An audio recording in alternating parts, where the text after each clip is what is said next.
कुछ साइंसदानों का कहना है कि ये आवाज़ स्पेस में मौजूद लाजमाना वेव्स की ट्रेवल करने से आई होगी, जबकि कुछ रिसर्चर्स का कहना है कि डीप स्पेस में ज़रूर कुछ ऐसी ताकतें मौजूद हैं जिनकी एनर्जी की वजह से ये आवाज़ पैदा होती है। वो कौन सी ताकतें हैं, उनकी एनर्जी आवाज़ क्यों रिलीज करती है, ये सोचने समझने और जानने की काबिलियत हम इंसानों के पास अभी तक मौजूद नहीं है।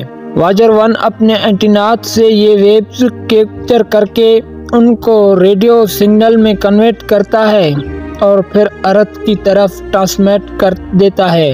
बेशक ये मैसेज लाइट की स्पीड से ट्रेवल करता है, फिर भी इसको अर्थ पर मौजूद नासा की एंटीना तक पहुंचने में पूरे 21 घंटे लग जाते हैं। ये पहली बार नहीं था जब वाजर 1 ने हमें कोई अनोखी आवाज़ भेजी थी।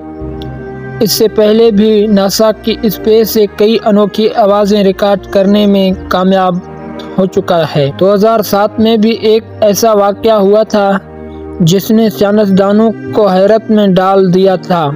रिसर्चर्स को स्पेस में कुछ ऐसी सिग्नल मिले जो किसी भी तरह से नॉर्मल नहीं थे। खामोशी की आलम में कुछ ऐसी आवाज़ें आने लगी जो आधे सेकंड में गायब हो जाते थे।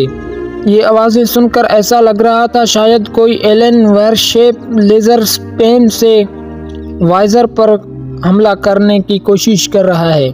रिकॉर्ड होने वाली ये आवाज़ें जिनको फास्ट रेडियो बर्स्ट कहा जाता है, कुछ ऐसी थी।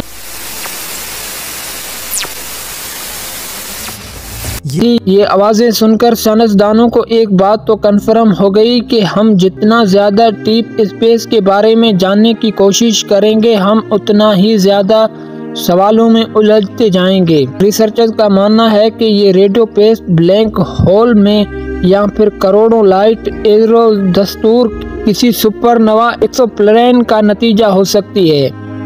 कई रिसर्चर्स का तो ये भी ख्याल है कि दूसरे प्लैनेट्स में एलरेज हमसे बहुत ज़्यादा एडवांस्ड हैं और वो अपनी स्पेस शिप्स को इन रेडियो पेस्ट के ज़रिए चार्ज करते हैं। शायद उनमें से चंद रेडियो प्रेस्ड हमारे स्पेस प्रोब्स से टकरा गए हों या सिर्फ उसके बराबर से गुजरे हों, लेकिन इस अजीब आवाज़ की असल हकीकत अभी तक किसी को भी मालूम नहीं है। ये तो रही वो आवाज़ें जो नासा ने एंटरटेड से रिकॉर्ड किए, लेकिन ऐसी अजीब व गरीब आवाज़ें रिकॉर्ड करने के लिए इतना दूर जाने की भी ज़रूरत नहीं है। हमारे अपने सोलर सिस्टम से भी नासा कई अनोखी और खौफनाक आवाज़ें रिकॉर्ड कर चुका है। वाजर 2 जो नासा ने हमारे सोलर सिस्टम प्लेट्स की रिसर्च के लिए लॉन्च किया था, उसने कई ऐसी आवाज़ें रिकॉर्ड की हैं जिन्होंने पूरी दुनिया को परेशानी में डाल रखा है।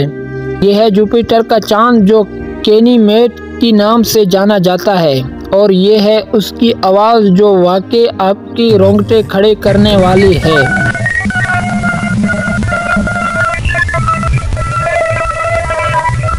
साइंसदानों का कहना है कि ये आवाज़ ऐसी इलेक्ट्रोमैग्नेटिक वेव्स की है जिनसे पोलर लाइट बनती हैं। जिस तरह अर्थ की कई हिस्सों में आसमान पर पोलर लाइट नज़र आते हैं, इसी तरह सीचरल जुपिटर और गैनीमेड में भी पोलर लाइट बनती हैं। और ये पॉसिबल है कि जो आवाज़ अभी आपने सुनी वो जुपिटर के मेन गैनीमेड में पैदा होने वाली पोलर लाइट की कन्वर्टेड आवाज़ हो।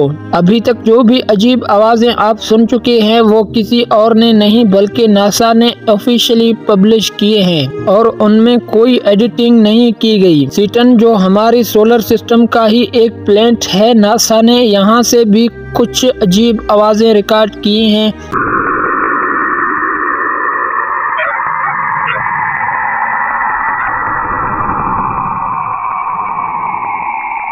नासा का मानना है कि ये आवाज़ किसी ने स्पेस ग्राफ्ट ने सेटीम से निकालने वाली रेडियो वेव्स को कन्वर्ट करके भेजी है, और ये भी शायद सेंट्रेन में मौजूद पोलर लाइट्स का ही नतीजा है। वाजर 1 जो पिछले 44 सालों से लगातार हमें आउटम स्पेस की फोटोज और इंफॉर्मेशन फराहम कर रहा है। दुख की बात यह है कि अनकरीब हम उसको हमेशा के लिए खोने वाले हैं। नासा का कहना है कि वायेजर 1 के पास सिर्फ इतनी पावर मौजूद है कि वो अगले 1 या 2 सालों तक हमसे कांटेक्ट में रह सकता है। उसके बाद हमारे पास सिर्फ उसकी फोटोज ही बाकी रह जाएंगे।